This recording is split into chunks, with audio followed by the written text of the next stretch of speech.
The cup was already at his lips when she took it from him. She did not ask. She did not explain. She crossed the length of the dining room in 11 steps. She would count them later, lying awake, the way a person counts the evidence of their own recklessness, and lifted the silver cup from his hand with the steady grip of someone removing a candle from beneath a curtain. The wine sloshed but did not spill. She had always had steady hands. It was the only inheritance her father had left her that could not be sold. The Duke of Ashmore did not move. He was a man who expressed most things through stillness, and what he expressed in that moment was something she could not yet read. Not anger, not surprise, but a quality of absolute arrested attention. The way a hawk goes still before it decides. She would learn, eventually, what that stillness meant. She did not know yet what it would cost her to have learned it. The room had gone quiet the way rooms go quiet when something has happened that no one yet has language for. 30 candles burned in the chandelier above the long table. The light was kind to no one. "Miss Vane," said Mrs. Alcott, the housekeeper, from her position near the sideboard. Her voice had the particular softness of a woman building to a scream. "What in heaven's name? There is something in this cup," Marin Vane said. Her own voice surprised her. It came out level. She had spent 4 years in this house practicing level. "I saw it. I watched it done not 3 minutes past, while the Duke was still in the hall." She did not look at the man she had seen do it. She kept her eyes on the Duke's, because the Duke's eyes were where the answer to everything would live or die in the next 10 seconds, and she had not survived this long by looking away from the thing that mattered most. Edric Ashmore, 8th Duke of Ashmore, set down nothing. Because she held the cup, he regarded her across the table with that arrested stillness. He was 34 and looked older, the way men look older when grief has been thorough in its work. His hands rested on the tablecloth, and they were not a duke's hands. They were a man's hands, scarred at the knuckles, ink-stained at the right forefinger, the hands of someone who had spent time in the fields, and the ledgers both, never entirely translated into rank. "Show me," he said. 2 words. She had expected more. There was a quality to his brevity that she would spend weeks learning to read, and would eventually understand was not coldness, but the opposite. A man so accustomed to being misunderstood that he had stopped offering his reasoning to rooms that would misread it. She crossed to the window, where the evening light still held, and tipped the cup toward it. The wine was dark, and the residue was darker, adhered to the silver at the bottom in a way that wine does not adhere. It had a faint iridescence. She had learned what that iridescence meant from her father's botanical notes, which she had memorized the winter after his death, because they were the last document in the world that contained his thinking, and she had been 18 and desperate for him. "Tincture of nightshade," she said, quietly, so that it did not carry to the servant's table. "Prepared in oil, not water, slower acting. In oil." He would have felt nothing until the morning. The silence now was of a different quality entirely.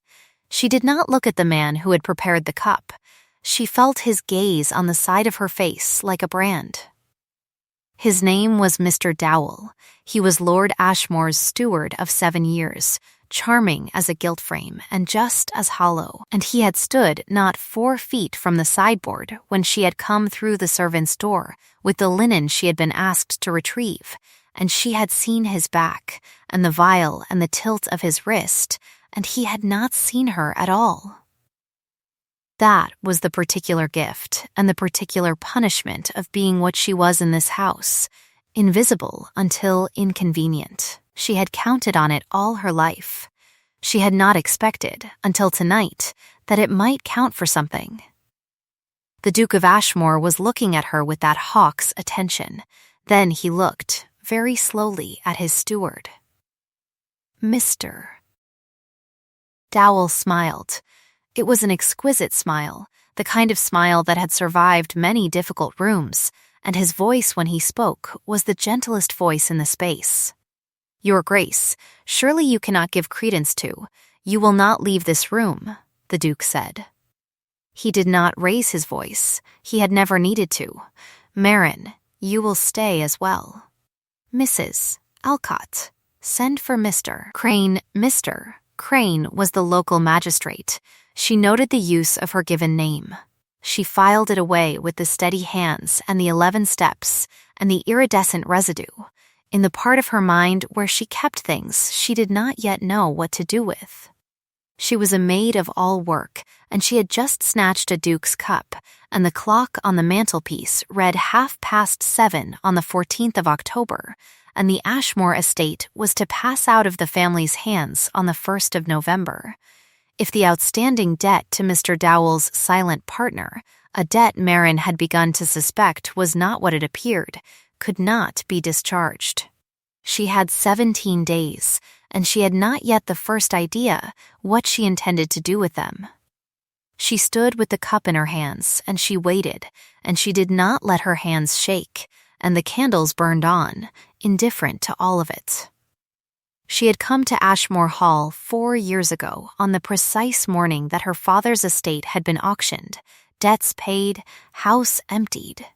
His books and his specimens and his careful notes dispersed into the hands of strangers. She had been 22, competent in 6 things that no one in a great house required, and deficient in the one thing everyone required: money and Mrs. Alcott had engaged her as a housemaid on the strength of her references and the fact that she had shown up at the servants' entrance in the rain without complaining about it. Marin had understood this to mean that Mrs. Alcott valued stoicism over accomplishment, and she had adjusted accordingly. The Duke had been in London for most of those 4 years. She had known him as a presence more than a person, a cold corridor, a shut door, a set of instructions conveyed through Mrs. Alcott's clipped summaries. The East Wing is not to be dusted while the family papers are in use. The conservatory fire is to be kept through the night. The accounts ledger is to be left on the study desk and not touched. She had formed, from these instructions, the portrait of a man who cared about papers and warmth and the precise placement of things, who cared, that is, about order, and felt the disruption of it as something close to pain. She had formed this portrait without ever having held a conversation with him. This was the skill at the center of her. She read people through their objects and their instructions and the way their household responded to their name. She had been reading the Duke of Ashmore for 4 years by the time she took the cup from his hand, and she had concluded that he was a man who had been administered a great deal of grief and had organized his life to prevent more of it. She had concluded something else as well, which she kept more carefully still. The debt that threatened the estate had come from nowhere good. She had been keeping the accounts, not officially, not at any wage that acknowledged the skill, but Mrs. Alcott had a horror of figures, and Marin had been doing the household accounts since her second winter, quietly, the way she did most things, in the margins of her actual work, and in those accounts was a pattern she had been following for 6 months, with the focused attention of someone watching a slow fire build inside a wall. The debt had grown in increments precisely calibrated to the estate's income. Someone who knew the estate's income very well had been engineering this ruin 1 quarter at a time. Mr. Dowell had been steward for 7 years. She had not known what to do with what she knew. She had no standing, no authority, no proof that would survive the word of a man of his position against the word of a maid. She had known she needed more, and she had been looking for it with the patience of someone who has no other tools. When he had solved her problem tonight by reaching for a vial at the sideboard, and she had been in the wrong place at the wrong time to become, against every intention, the most inconvenient woman in the county. Mr. Crane arrived in 40 minutes. He was a brisk, square man of 50, with a barrister's face and a farmer's hands, and he looked at the cup, and at Marin, and at Mr. Dowell's exquisite smile, with the calm of someone who had seen all three varieties of problem before. Dowell performed regret with considerable artistry. He had a theory about the cup, a theory involving Marin's proximity to the sideboard, her possible motives, and the convenient impossibility of proving a negative. His voice remained warm throughout. He was most gentle when most cruel, she would remember that. She waited until he had finished. Then she set the cup on the table. "The residue is prepared in oil," she said, addressing Mr. Crane rather than Dowell, because Mr. Crane was the instrument she required. "Nightshade in water disperses when diluted. Nightshade in oil adheres. If you smell the bottom of the cup, you will find it does not smell of wine. It smells of warm fat and something medicinal under the wine. If you find a vial in this room or on Mr. Dowell's person, it will smell the same." There was a silence. Dowell's smile held for 4 seconds more than it should have. She counted. "We will of course examine the room," Mr. Crane said mildly. They did not find the vial that night. Dowell was, if nothing else, quick, but they found something else, something Marin had not expected. The Duke, after Mr. Crane had taken his preliminary notes and gone, turned to her across the emptied dining room and said, "You know what he has been doing to the accounts. It was not a question." "I know a pattern," she said. "I do not know the documents behind it. There is a difference." "There is," he agreed. He was looking at her with that attention again, the hawk-still quality that she was beginning to understand was not judgment, but the opposite, the absolute focus of a man who does not perform interest, only experiences it. "How long have you known?" 6 months. He was quiet. Something shifted in his face. She could not call it emotion, not yet, but the wall moved slightly, the way a very large door moves when someone very far away has opened another door in the same corridor, and the pressure changes. "Why did you not come to me?" And here it was. She had known it would come. "You were in London," she said. "And I am a maid. There is a thing I cannot yet lay before you plainly, Your Grace, because I have not yet the standing to be believed when I lay it. When I have the proof in my hands, and not merely in my reading of figures, I will bring it to you, and it will speak for itself. Until then, I ask for 17 days. He looked at her for a long time. The candles had burned lower. Outside, the October wind moved in the elms. "You have 17 days, he said, "and you have a name. Use it when we are not observed." She went back to her room that night and sat on the edge of her bed with her father's botanical notes on her knee and her hands. At last, shaking, she was not afraid. That was the strange thing. She was shaking with something that was not fear at all, but the precise physical result of having kept her hands still for too long. And she recognized it, and she named it, and then she folded the notes and set them on the windowsill and went to sleep. The weeks that followed were the strangest of her life, and she had lived some strange weeks. Mrs. Alcott, who had spent 4 years deploying Marin's capability with the blithe satisfaction of a woman who does not examine good luck too closely, was now required to look directly at what she had been using, and found the experience uncomfortable. She resolved the discomfort by being slightly sharper in her instructions and otherwise behaving as though the dining room scene had not occurred. Marin was grateful for this. She did not want notice. Notice was what got things stopped before they were finished. Mr. Dowell remained in the house. He had done nothing that could yet be legally established, and he knew it, and he wore his security like a well-fitted coat. He smiled at her when they passed in corridors. She smiled back. She was very good at smiling at things that intended her harm. The other members of the household had opinions. These opinions circulated through the kitchen in the hour after supper, which was when Marin had established, in her 4 years of careful listening, that truth moved fastest. The kitchen maid, a girl called Petra, who had a forthright nature and an excellent memory, summarized the prevailing sentiment one evening with the directness that made her valuable. They're saying you're either very brave or very foolish, and they're waiting to find out which. She paused. Mrs. Alcott says foolish. Mrs. Fellows says brave. Mr. Fellows was the head groom and had been at Ashmore for 30 years and was not in the habit of being wrong about people. I think both, Petra added, but in a good order. Marin said, What order is that? Brave first, Petra said, so the foolishness doesn't land. This was the best analysis she received that week.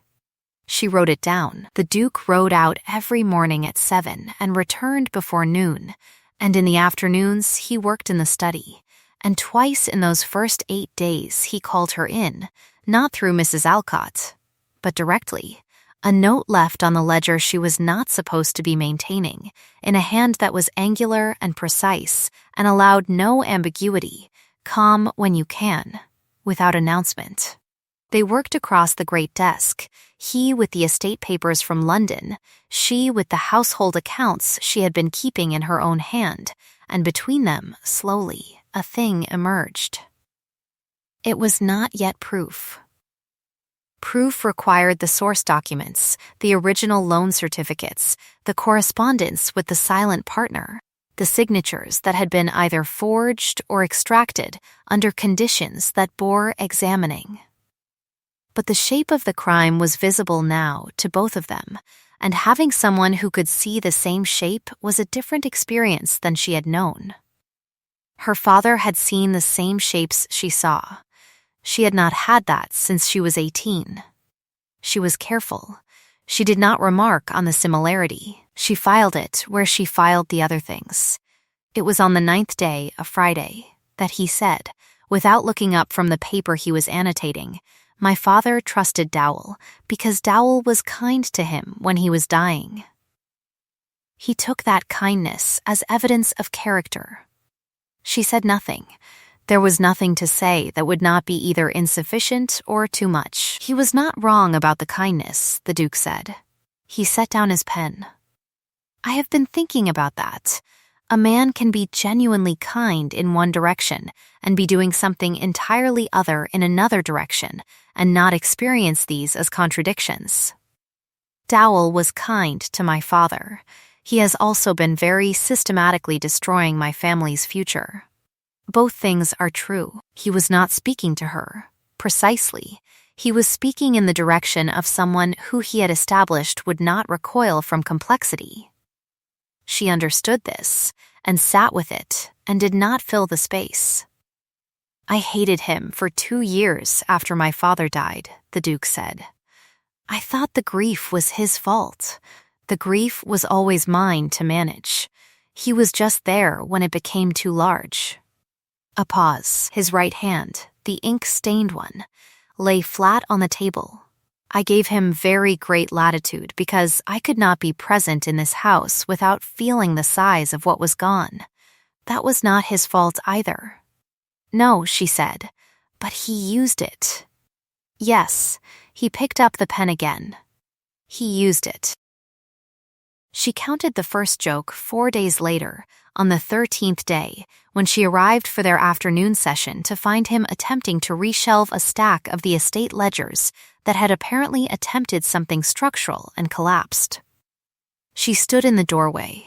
He stood amid a papery ruin, one ledger in each hand, with the expression of a man confronting evidence that the universe has views. The system, he said, was logical. I can see it was, she said, surveying what appeared to be a decade of records distributed across the floor at his feet. What was the logic? Chronological, he said. Oldest at the bottom. She pressed her lips together very firmly. She lost the battle after approximately 2 seconds. He looked at her. Something shifted in his face, not quite a smile, but the precursor of one. The plate tectonics of amusement felt deep before it reaches the surface. "You're laughing at my library system. I would not dream of it, Your Grace. You are laughing at my library system," he said, in the manner of someone who has a better one and has been too well trained to say so. She laughed then, properly, and he watched it happen with an expression she did not look at directly.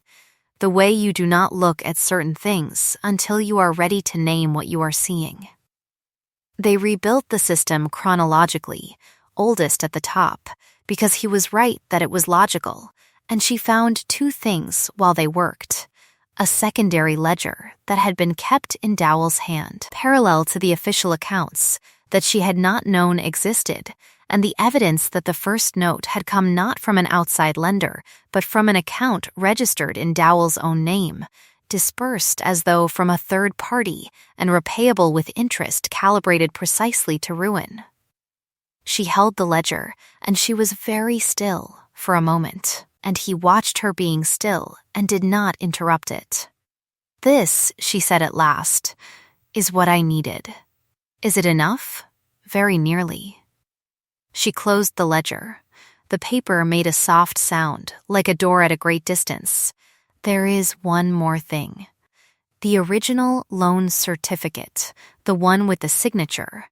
If it was signed under the circumstances I believe, there will be a witness, and the witness, if asked the right question, will not hold."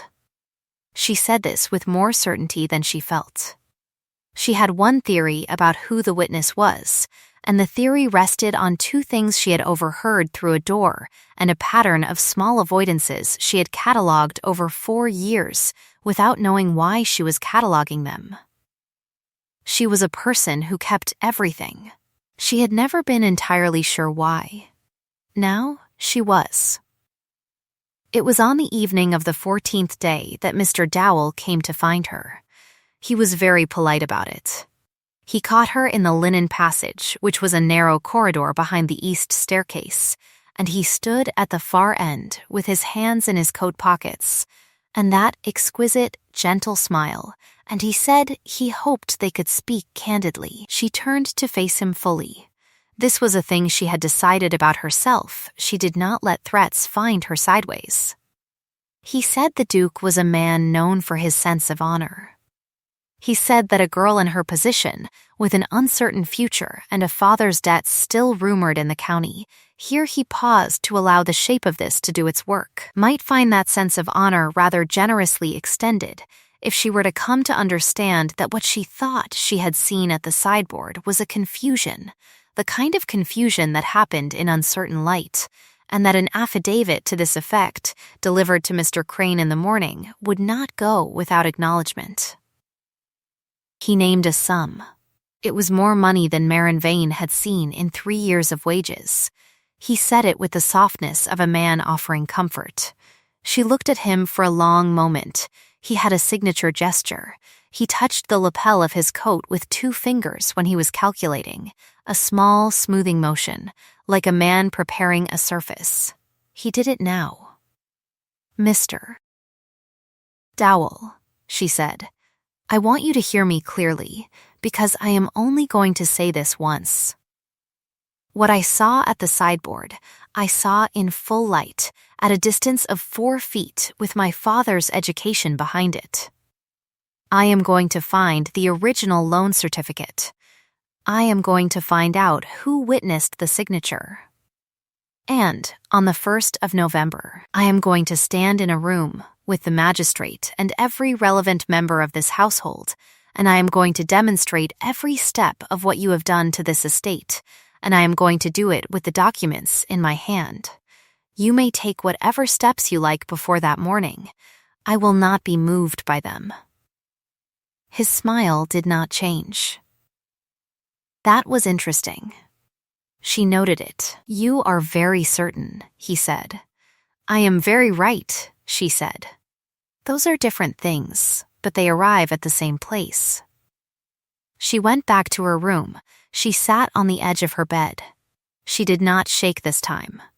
It was on the 15th day that everything collapsed, and it collapsed in the way disasters collapse, from a direction she had been watching, arriving from the direction she had not. The letter came from London, from a solicitor whose name she did not recognize, and it was addressed to the Duke, and she knew its contents before it was read, because she had seen the solicitor's firm name in the parallel ledger. And the parallel ledger was gone from the shelves where she had last seen it, and the door to the study was shut in the middle of the afternoon, which it had not been once in 16 days. She waited in the corridor. She was good at waiting in corridors. When the door opened, the Duke looked at her across the threshold with an expression she had not seen on his face before. It was the expression of a man who has been handed evidence that contradicts something he was almost ready to trust. "Come in," he said. She went in. The letter lay on the desk. She read it.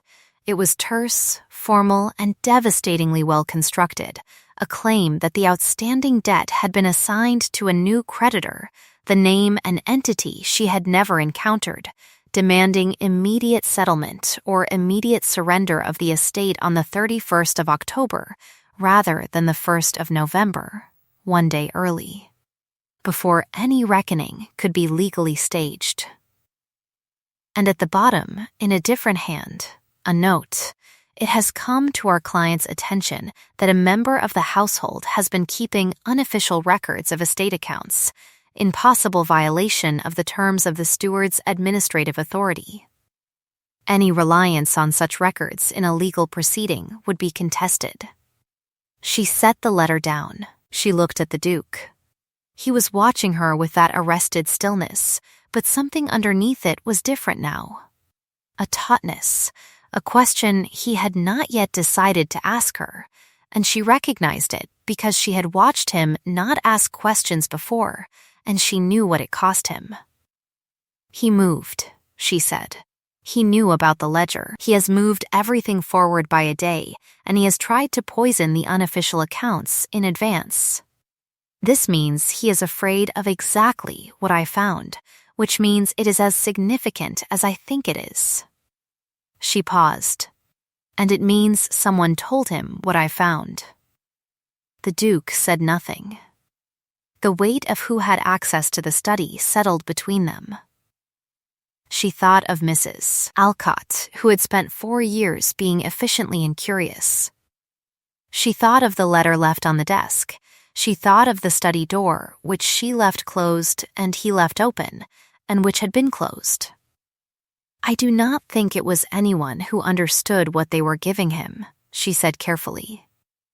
"I think someone mentioned in innocence what was being found. That is different from deliberate betrayal." He looked at her for a long moment. "You are very ready to extend the benefit of the doubt. I extend it when I can prove it," she said. "It is cheaper than anger, in the long run, and it tends to be more accurate." He turned to the window. The October light was thin and very clear. His back was to her, and she could read the set of his shoulders, not anger, but a particular quality of a man working something through in real time. "He has also," the Duke said, to the window, "arranged for a formal inspection of the estate accounts on the 30th, by the partner's solicitor.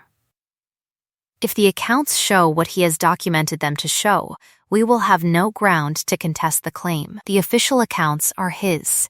He has kept them for 7 years. She understood. The official accounts were impeccable. They would be. They were the instrument of the crime, not the evidence of it. The only evidence of the crime was in the parallel ledger, which was gone, and in the unofficial accounts she had kept in her own hand, which had just been legally pre-poisoned. She had 3 days. She had no ledger. She had a theory about a witness, and she had what she had memorized, and she had always had, in lieu of every other advantage, an exceptional memory. "The ledger is not the only proof," she said. "I memorized it. The figures are in my head.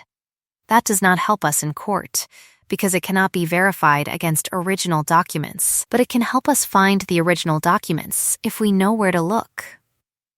She looked at his back. She made a decision. Edric, she said. It was the first time. She had been offered it, and she had not used it until now, and the using of it now was its own statement. I have not yet told you everything I know. I kept it back because I was not ready to be believed. I am telling you now because there is not time to be ready.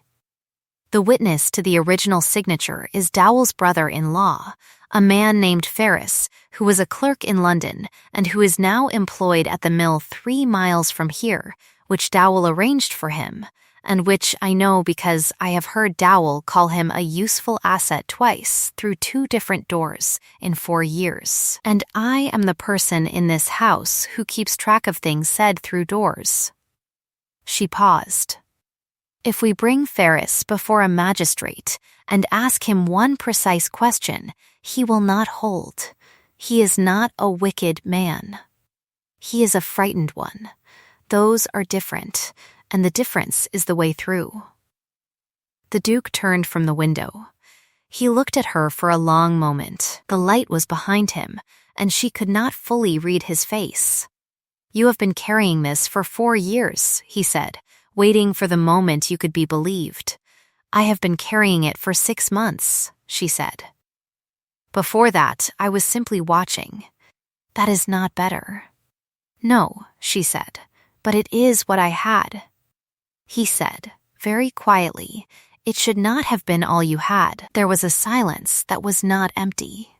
She kept her eyes on his hands, the ink-stained, scarred hands, flat on the desk now, because looking at his face would have cost her the level voice she required. 3 days, she said. Bring Mr. Crane, bring Ferris. And give me the morning of the 30th, before the solicitor arrives, to say what I need to say in front of the people who need to hear it. He was quiet for another moment. Outside, a thrush began to sing in the elm. It had been singing in that elm since September, the same 3 notes in the same order, and she had stopped noticing it, and now she noticed it again. You have it, he said. She was dismissed by Mrs. Alcott the following morning. She had expected it. The letter from the solicitor had given Dowell everything he needed, and he had spent the night composing a report to Mrs. Alcott. The efficiency was admirable in its way, detailing the inappropriate nature of Marin Vane's activities, her unauthorized use of the study, and the impropriety of her continued presence in the household given the pending legal matters.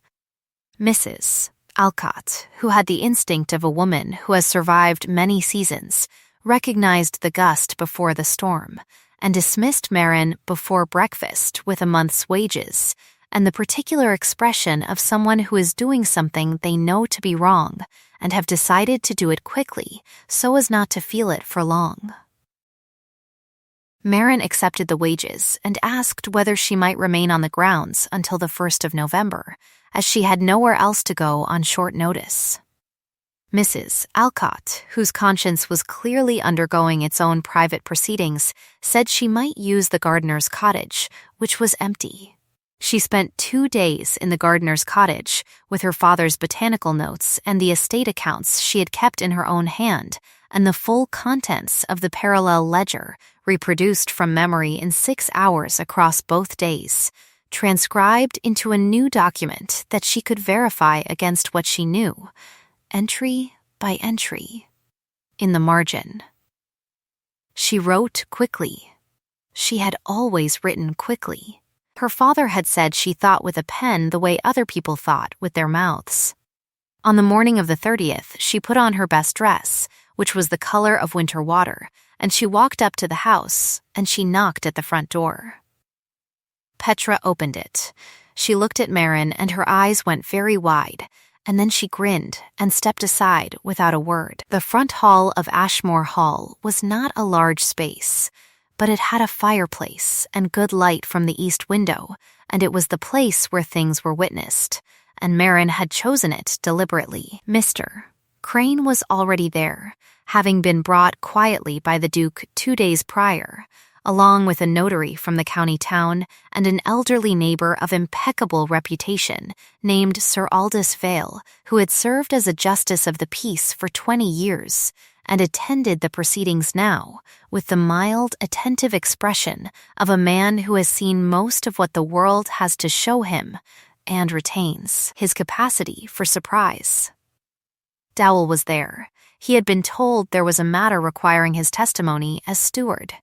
He stood at his ease by the fire in his finest coat, and when Marin came in through the front door, something moved across his face, quickly, smoothly contained, and then the exquisite smile returned.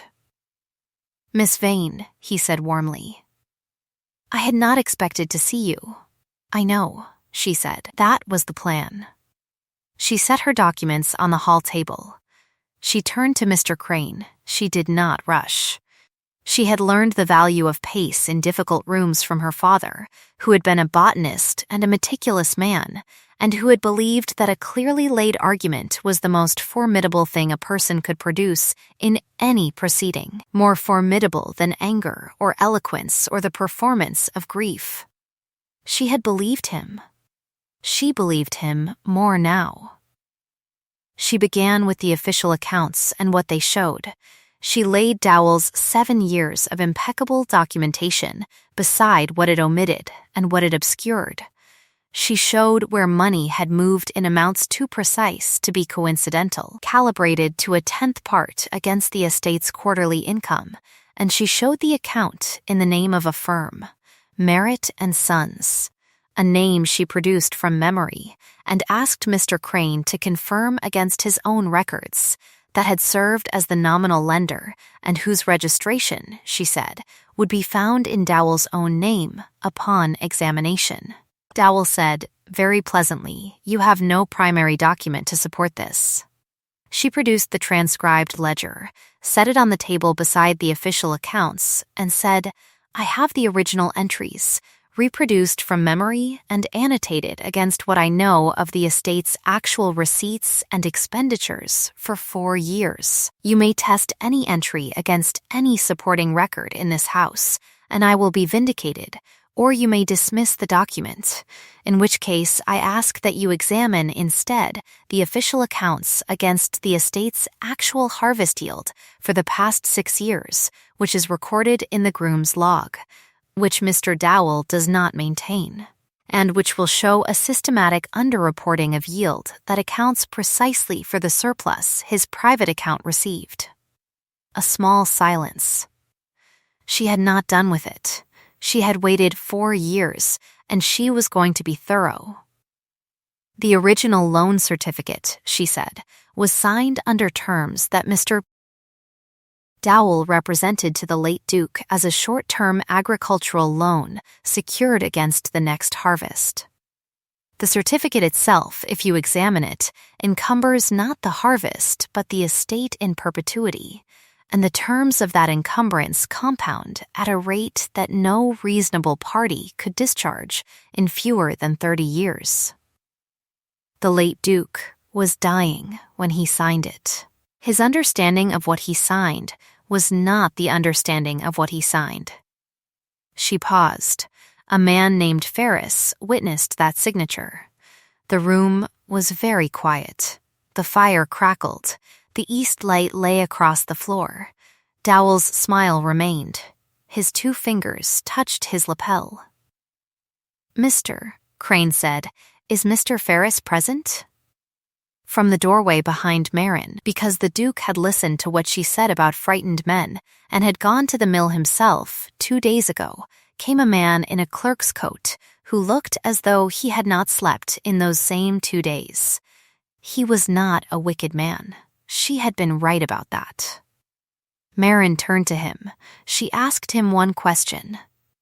She asked it gently, because the question was not intended as a weapon against him, but as a key, and she had learned from her father that the difference in manner between the two produced entirely different results.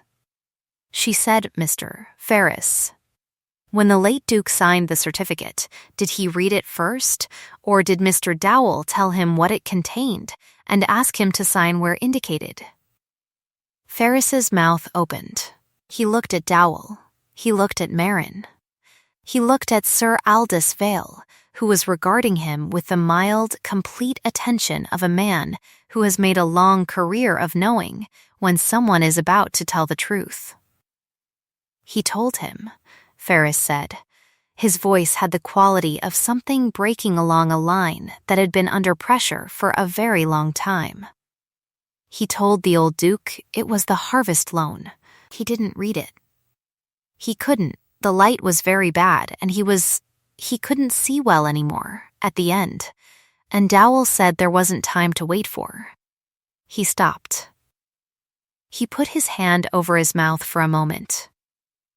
"I should have said something. I knew what was in it. I should have." "You have said something," Marin said quietly. "You are saying it now." There was a silence of a particular quality, the silence of a thing concluded. She looked at Dowell. His smile was gone. In its place was something that she had theorized about and now saw confirmed. Underneath the exquisite surface was a man who had been running from a grief for so long that he had organized the running into a system, and the system had become its own thing. And the grief was still there, patient as water in stone. His father had served the previous Duke of Ashmore and had been dismissed without reference for a mistake he had not made. This was a fact she had found in the household records 2 months ago and had kept. She kept everything. She looked at him, and she felt the shift from anger to pity, which was the expected destination, and arrived without drama, like a road that ends at the place the map said it would end. Mr. Crane said several procedural things. Sir Aldous Vial said several quiet and devastating legal things. The solicitor from the county town began to write. Marin set the Duke's own correspondence on the table, the letters from the silent partner, retrieved from the estate's files that morning with the Duke's authorization, and said, "I would ask that the final letter in this sequence be read aloud, as it was signed by Mr. Dowell in his own name, and records his instruction that the debt assignment be accelerated as a means of preventing a legal proceeding." He describes the proceeding he wished to prevent in some detail. The solicitor read it aloud.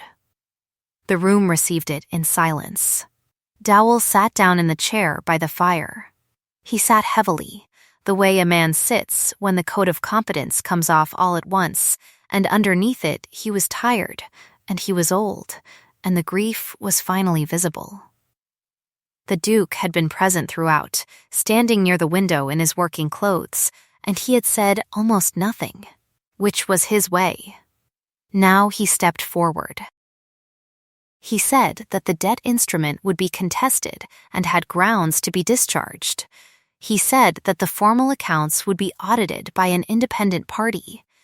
He said that no criminal proceeding would be initiated against Mr. Dowell on condition of full cooperation with the audit, full and witnessed confession to be taken by Mr. Crane, and immediate resignation of the stewardship. He said, "You will receive a quarter's severance and a letter acknowledging your service.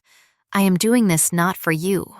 I am doing it for the people in this county who would suffer by the spectacle of it, and for my father, who trusted you, and for whom I do not believe this is what you intended when you began." Dowell looked at him. Something moved across his face, not gratitude, something rawer than that. He said, very quietly, "I am sorry for it." The Duke said, "I know." He was quiet for a moment. "So am I." She had not expected mercy to sound like grief. She stood with it and let it take its shape. Ferris was thanked and released with no charge brought, his cooperation being both complete and early. Sir Aldous shook his head at the general state of affairs in a way that was simultaneously condemnatory and deeply unsurprised.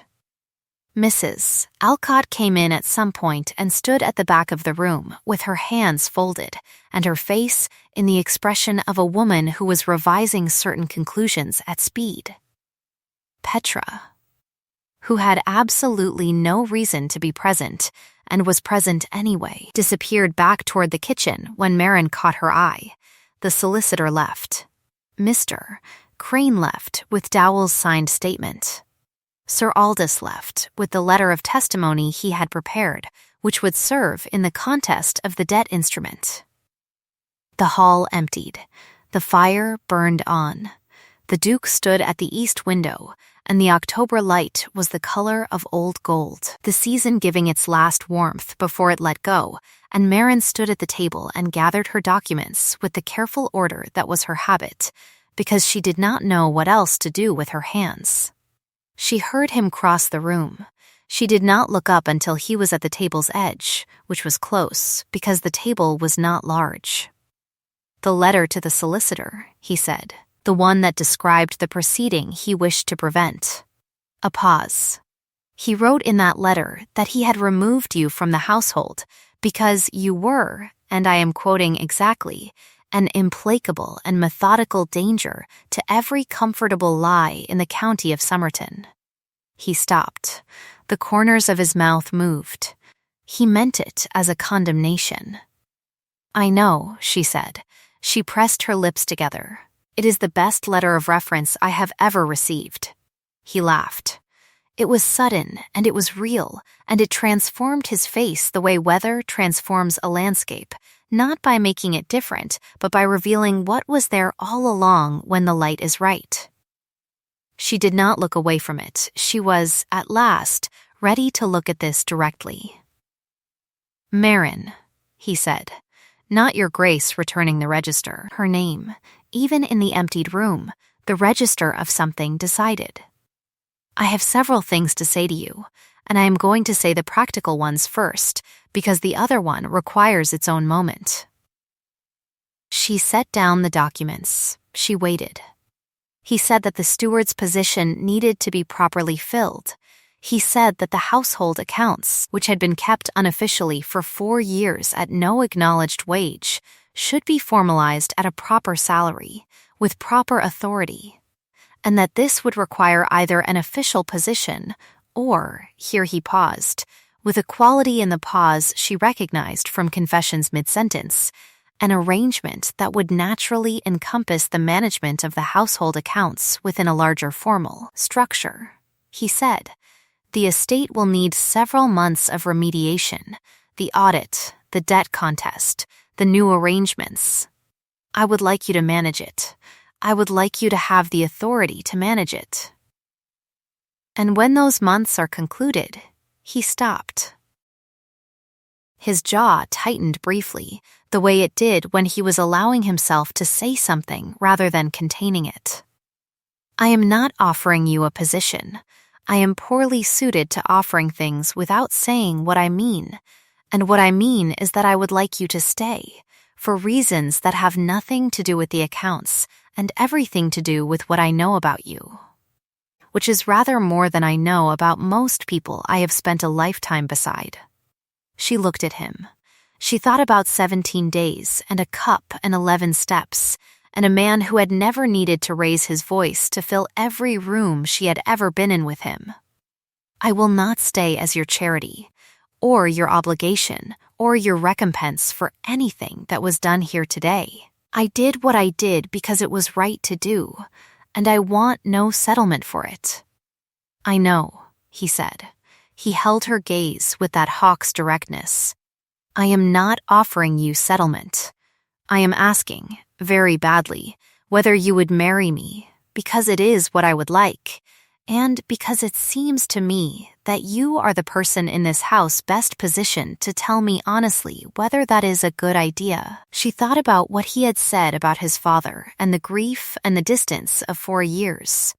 She thought about the thrush in the elm that had sung since September. She thought about her father's botanical notes on the windowsill of the gardener's cottage and the way a cup had been lifted from a duke's hand in a dining room, and all the things that had been set into motion by the fact of her having been, for 4 years, so deliberately invisible that she had been able to see everything. "I would have to see to the accounts first," she said. "Several months, you said. And the debt contest." And there is a matter in the groom's log that will need verifying against the harvest yields for. Marin, yes, she said. I will marry you.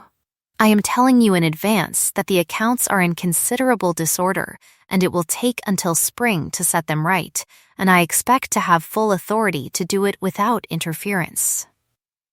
He said, very quietly, as though he were handling it with care, you will have it. She said, then we are agreed. The thrush sang 3 notes in the elm, and the light moved on the floor, and they stood on opposite sides of the hall table, and it was the distance of a proposal between 2 people who had fallen in love across documents and difficult rooms and 17 days of a harder thing than most love stories contain, and it was, she thought, precisely the right distance. They were married in November, on a Wednesday, in the village church, with no guests beyond those who would have been aggrieved to be excluded, and those whose presence was required by the occasion. Sir Aldous Vial stood up for them with the air of a man who has presided over a great deal and recognizes the occasions that matter. Mrs. Alcott wept, which surprised everyone, including Mrs. Alcott. Petra threw an alarming quantity of dried rosemary and had to be retrieved from the churchyard afterward, where she had gone to recover from the excitement. Mr. Crane said afterward, over a glass of the estate's wine, the new bottles, from the cellars that Dowell had not had access to, that in 30 years of magistrate's work he had never seen a case concluded so cleanly, and that the particular satisfaction of seeing justice administered by documentation rather than by sentiment was one he would take with him to his retirement. He said this to Marin, who was now the Duchess of Ashmore, and she received it with a composure that was becoming, she thought, less a strategy and more simply the shape of her face. Dowell was gone to a coastal town by November, where he had a sister who had not known what he was doing, and who received him with the kind of forgiveness that costs the giver considerably and is given anyway. He lived quietly. He did not write. She had not expected him to. Ferris was given a better position at the mill, because it had seemed unjust that his honesty should cost him his employment, and the Duke had arranged it without being asked, which she filed with the other things. Mr. Fellows, the head groom, accepted the formal acknowledgment of his 30 years of accurate record-keeping with the irritable modesty of a man who had never doubted the records were accurate and saw no reason for gratitude. He and Petra had a long-standing argument about the proper management of the stable cats that continued through the winter and appeared, from the outside, to be a source of satisfaction to both parties. Sir Aldous Vial had been shown, in the course of the proceedings, that his own estate's accounts had been managed for 12 years by a perfectly honest steward, who was, however, making a small systematic error in his rainfall calculations that was causing a measurable loss in yield estimation. Sir Aldous thanked Marin for this information with great courtesy and the mildly stunned expression of a man who has discovered that the world is more intricate than he had allowed. The debt instrument was contested and discharged in February, after an audit that confirmed every figure Marin had transcribed from memory down to the 3rd decimal place. The solicitor who had delivered the threatening letter sent a brief and dignified apology and a statement that he had not known the instrument's origins. She believed him, which was consistent with everything she had learned about the way wicked things are done, not by great conspiracies of wicked people, but by careful architects and useful innocence and the systematic exploitation of trust.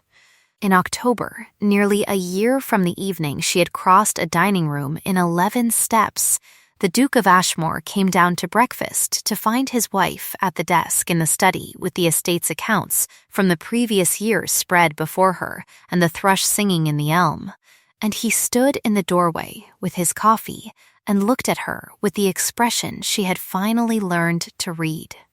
Not simply attention, but a specific quality of attention that was not present when he looked at anything else in the world, and she looked up and said, "The Eastfield yield is 4% above the estimate."